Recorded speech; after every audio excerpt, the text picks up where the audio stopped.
Great. Again, congratulations to the organizers. It's wonderful, and it's good to see the organization growing to this point. And again, the foundation members all in the front row and subsequent rows.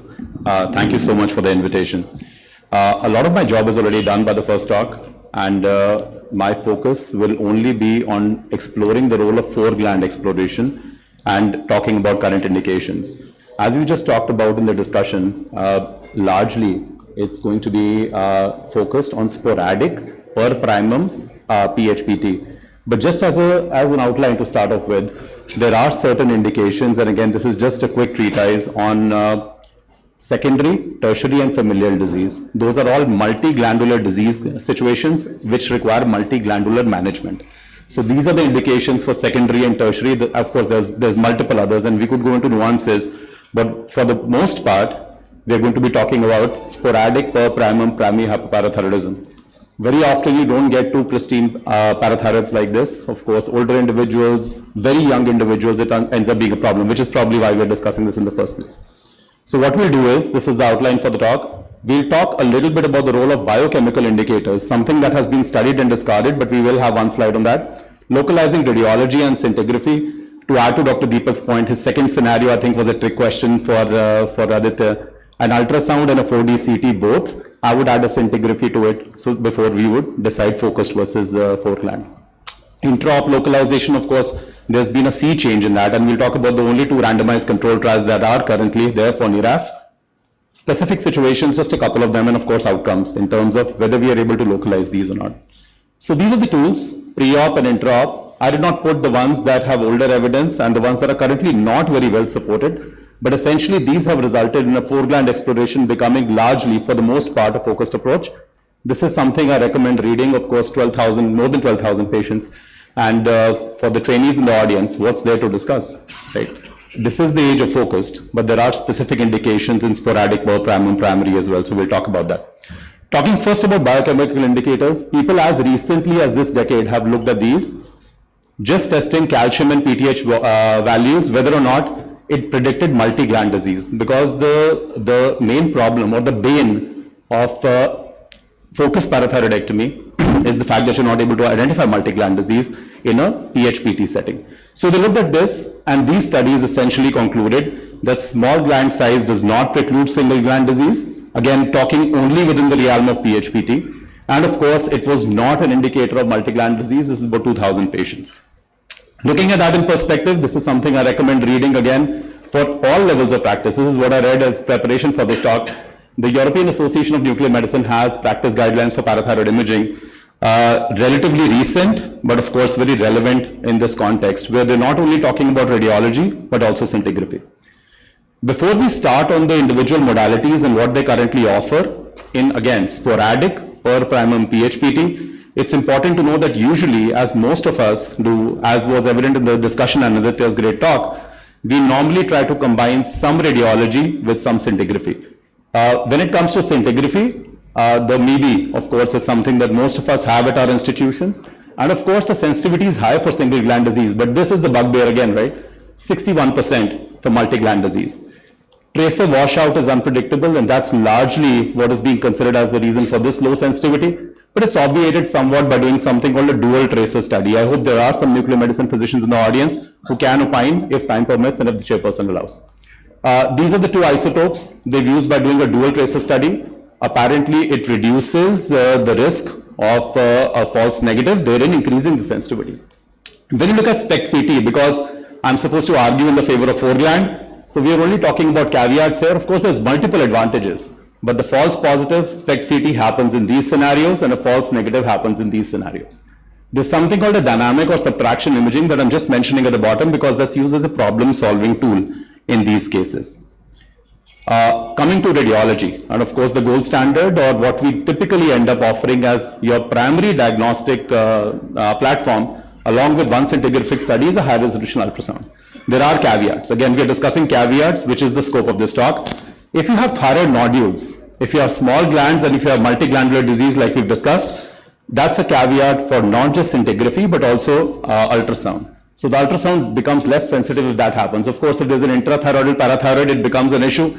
You can obviate it by doing an FNA PTH, But studies have shown that when you do an FNA and then after that you do a PTH, the spill causes more fibrosis, which might be an issue during surgery.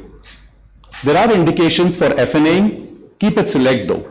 If you have concordant studies like the previous discussants have talked about, then in that case you want to reserve your FNA for atypical ultrasound findings as well as inconclusive scintigraphy. So there's a case in point about doing a scintigraphy prior to an ultrasound. But then again, you can argue both ways. It depends on institutional availability and of course logistics. The 4D CT has already been discussed, but sensitivity and specificity is higher than this. But then again, we are comparing apples and oranges because this is primarily radiology and this is primarily scintigraphy. F18 choline, which we will talk about in one of the following slides, is something we need to talk about. This is an interesting paper on 4D CT, where it really pointed out to its importance as a secondary imaging tool. What about other radiological modalities? Again, we put down caveats also, but a couple of positive points also. MR is variable, even though it is helpful as a second-line imaging tool. In isolation, the CT has a low sensitivity for multi-gland disease. So essentially, it kind of comes down, we are pretty much talking about multi-glandular disease as being the main caveat as to something against focus exploration. And of course, all these modalities used either in isolation or combination are going to help us out. Another interesting review, which pointed out to the importance of a conventional CT or a 3D CT in this setting, but again, 4D as well as 3D CT or a multi-detector CT should be helpful. These two investigations we mentioned at the bottom because there's no recent evidence and you want to leave invasive to the scope of recurrent disease, which is what Professor Agarwal will be talking about. When we talk about PET CT, there are interesting radiopharmaceuticals that are in the pipeline. The F18 choline and the methionine are the ones which are being studied recently. Remember that FGT18 and DOPA have limited role when we start looking at parathyroid scintigraphy, especially in a second-line setting. And again, supported by this paper, relatively recent from this decade itself.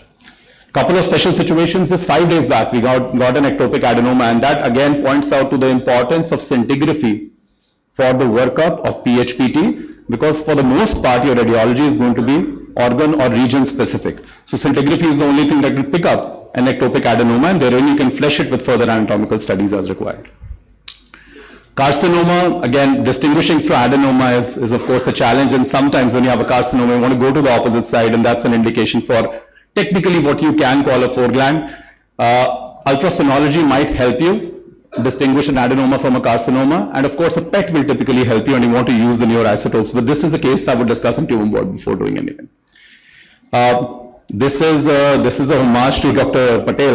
The OM course, which has become a legendary course now, I remember OM 1, and where he did a focused parathyroidectomy under local anesthesia. So sometimes there are patient subsets which are not considered fit for general anesthesia. You do what is called monitored anesthesia care. Here you see in these videos that, I'm sorry, we can probably turn this up. So there's no entitled CO2 trace in this patient. And on the opposite side, you can see the patient, we don't really hyperextend them too much, it's uncomfortable, but you can see the patient can open her eyes and you're doing something that we call monitored anesthesia care. So it's very important when you look at subsets, not just SHPT and THPT, but some PHPT patients are also considered unfit for anesthesia. These are the two randomized control trials that I promised. This is both from this year, and in this they are looking at mild primary hyperparathyroidism and NERAF for this, and of course the NERAF is the new kid on the block, and I think it's already been covered somewhat by Aditya, and in the interest of time I will probably skip through it, but the interesting thing is they broadly had the same conclusions, other than the fact that this trial showed that NERAF showed a higher number of parathyroid glands which were ID'd, and in this case, the number of glands remained roughly similar compared to naked eye or magnified eye. Operative time and everything was similar, so pretty much what they concluded was it's a training tool, and of course it's also something which helps you in select circumstances. And this makes it very exciting because not only do we have pre-op studies, but now with the advent of autofluorescence, potentially ICG, you also have intraoperative tools over and above the invasive ones that we used to use in the past during our training period, which can help you flesh out this. This slide, of course, is more about telling the tradies to read these three papers. I think these are great reviews on parathyroidectomy, and you could go over that. But this is a very quick video on looking at NERAF and ICG guided parathyroidectomy. And you can see as we glean over the steps, You do an approach, eventually we had to do a 4-gland because PTH did not decrease. And that's something which is usually going to be the arbiter of decision making much more often than not. But here you got superior adenoma, you have to ligate the middle thyroid and the superior thyroid pedicles to be able to get there. Fairly fleshy adenoma, and you will typically be able to get it out with dissection in that area. Of course, the recurrent laryngeal nerve was identified and monitored and stimulated at the end of the procedure. You see here that the camera is coming into the picture and you do your autofluorescence, and the autofluorescence typically shows that the adenoma is going to light up, but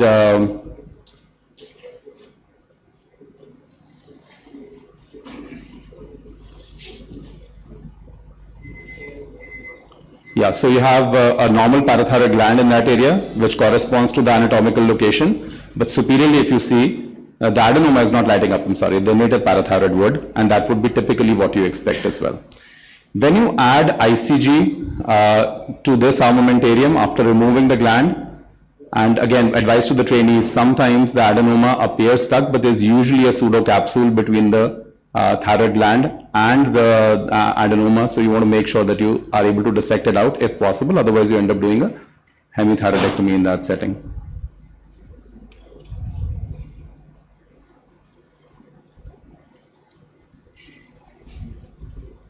And here you're removing that, and of course ICG is still residual in that.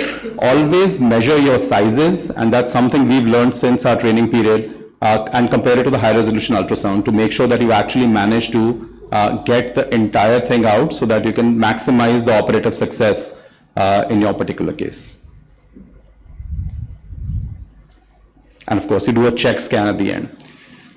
Interesting data on autofluorescence intensity as a differentiator of single and multi-gland disease, because I think one big take home I would give you is that we have to start identifying single versus multi-gland to avoid the unnecessary 4-gland explorations that we might sometimes be doing.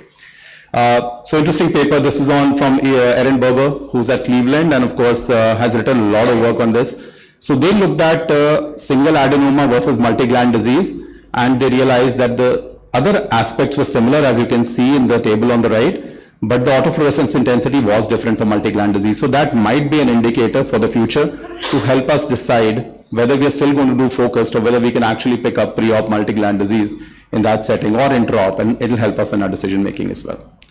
So final slide, what is the current role of 4-gland exploration in hyperparathyroidism? And when I talk about it, after the first line, everything pertains to per primum sporadic.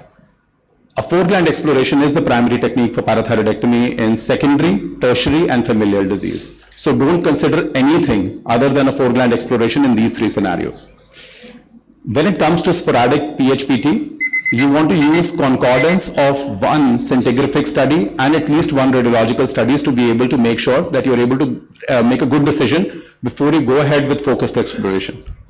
Of course, the debate after the last talk and hopefully after this talk as well is largely about whether or not you can do focused exploration in discordant setting. And when you talk about discordant, and we are largely talking about discordant of high resolution ultrasound vis-a-vis scintigraphy, these tools will help us. A dual phase scintigraphy and subtraction imaging, as a surgeon I know very little about this, but you typically go back to your nuclear medicine colleagues and talk about it. In second line, combinations of radiology as well as radioscintigraphy, we have the 4D CT, which has a great emerging load, NF18 choline PET CT, as well as the other isotopes that we briefly talked about, and a PET MR, which seems to have good evidence. And again, resource availability is an issue, but we'll skip that for now. Suspected multi-gland disease is not identified by standard techniques, and that I think is a big take home for us before we decide on focused versus 4-gland for PHPT. Of course, you have to use intra-op PTH as a standard. That goes without saying. For the most part, barring all these techniques that you use, you might sometimes still have to convert your focused into a 4-gland or doing a concordant focused into a 4-gland, largely because the IOPTH is not responding. Consider using NIRAF, ICG, and frozen section ad-lib, and that's again your institutional philosophy as well as your understanding of the evidence. Invasive techniques are not standard in primary disease, but they might be considered in recurrent disease. And of course, this was another take home for me. In mildly raised parathormone with an inconclusive ultrasound, you should consider a 4-gland exploration. And that's something I found more and more evidence as I looked That would be an important take home. Thank you so much. And again, thanks to the organizers for a wonderful meeting. Learned a lot.